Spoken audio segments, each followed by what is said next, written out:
Kratek poletni nogometni premor se je prevesil v uvodne dogodke sezone 2015-16, ki bo jubilejna 25. v samostojni Sloveniji.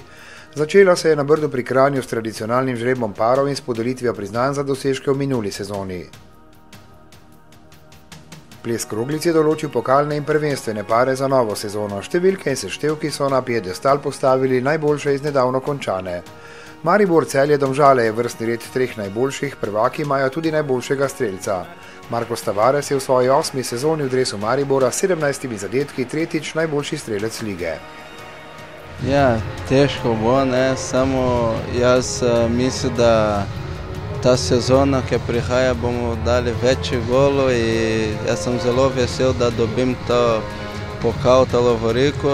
Brez soigralcev, brez ekipa nisem mogel nič. In tudi hvala za vse igralce, ki mi je pomagal, da lahko bi danes tu, da dobim ta lovoriko. Krško je prvak druge lige, kranjski Triglav pa ima najboljšega strelca. 18 zadetkov je dosegel Matej Poplatnik, ki bo v novi sezoni igral v bolgarski Montani. Priznanje je prevzel njegov brat Aleš. Takole so se premešale drugoligaške kroglice.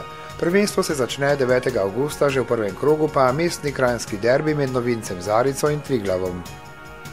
19. avgusta se začenja boj za pokalno lovoriko. Lanski polfinalisti Maribor, Domžale, Celje in branilec naslova Luka Koper bodo v bobnu v drugem krogu. V prvem pa med drugim drugoligaški obračun Tolmina in Ankarana.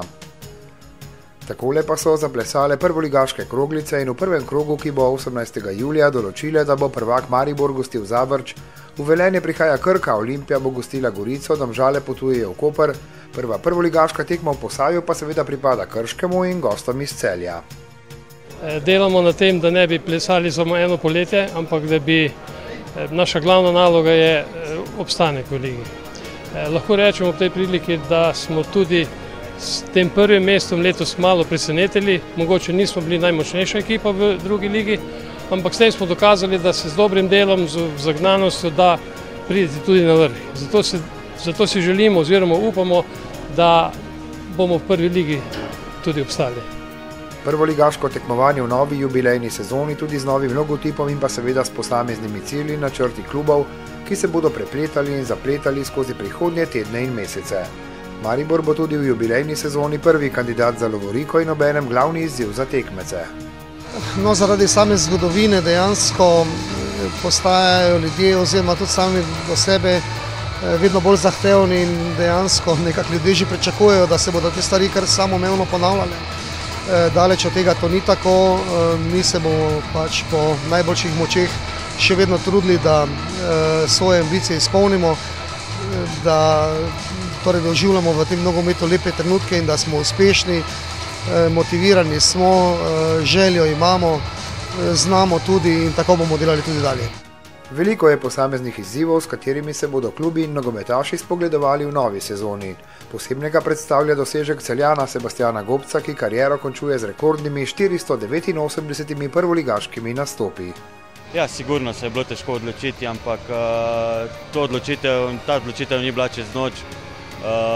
Moram reči, da sem res tehtno premislil, kako in kaj, tudi z družino, tako da jaz mislim, da sem se pravilno odločil.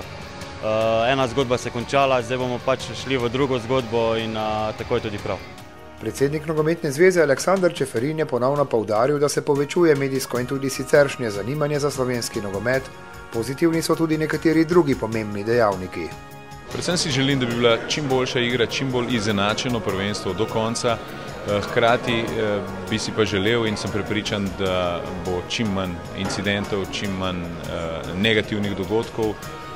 Pravzaprav jih že nekaj sezon pri nas nimamo, tako da smo prava izjema na tem področju Evrope. Pred Nogometno zvezo Slovenije je tudi v drugi polovici leta več pomembnih dogodkov. Eden od odmevnejših bo zagotovo odprtje novega nogometnega centra na Brdu, kjer bo odslej tudi sedež naše krovne nogometne organizacije.